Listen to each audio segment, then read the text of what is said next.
काय मग कधी करतेस लग्न?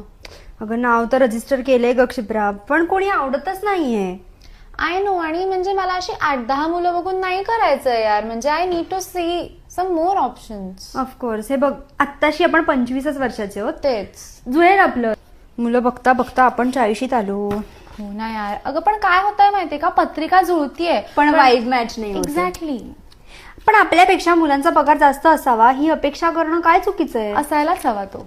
हे बघ, अजून 10-15 मुलं बघू, आपलं नक्की जुळेल. आरामात जुळेल. जुळलं का ग तुझं? अगं एक मुलगा आवडला होता मला, पण त्याची उंची जरा कमी आहे ग.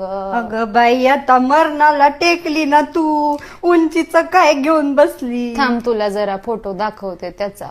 हे बघ, हे बघ. ए, चांगला दिसतोय ग.